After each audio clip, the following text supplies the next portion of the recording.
একটি জঙ্গলে সকল পশুপাখি একসাথে সুখে শান্তিতে বসবাস করত। হঠাৎ একদিন ওই জঙ্গলে একটি মস্ত বড় সিংহ আসে। সিংহটা এসে বনের ভিতর উৎপাত শুরু করে দেয়, অন্যান্য পশু পাখিদের তাড়িয়ে দেয়। সিংহটি যেমন বড় তেমন ছিল শক্তিশালী। সিংহটি এই বনের রাজা হতে চেয়েছিল। নিজের শক্তি নিয়ে সিংহটি খুব অহংকার করত।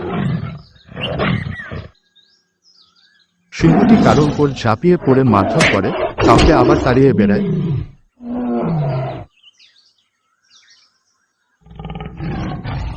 কখনো পিপিলিকাকে পায় পিষে মারে, তার গর্জনে পাখিরাও আতঙ্কে কাঁপে। দয়া করে চ্যানেলটি সাবস্ক্রাইব করে পাশে থাকবেন, ভিডিওতে লাইক দিবেন।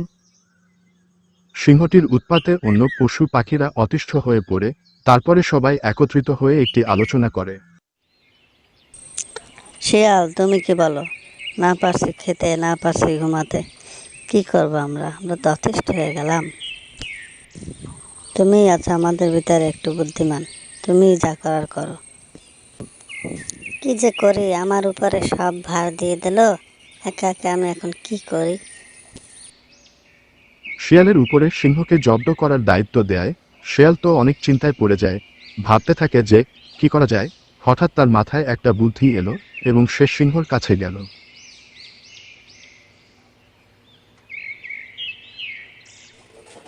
তুমি এখানে কি চাও?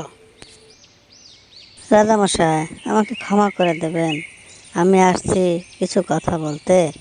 আপনি আমাদের রাজা হবেন, আমরা সবাই মিলে ঠিক করেছি আপনাকে সম্বর্ধনা দেব। আপনি আমার সাথে চলুন।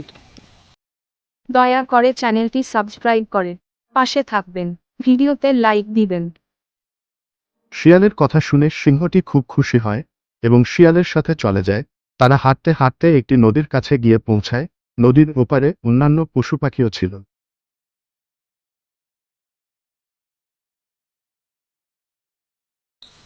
রাজামশাই, আপনি ওপারে চলে যান, আমার একটা কাজ আছে, আমি সেরে এখনই আসছি।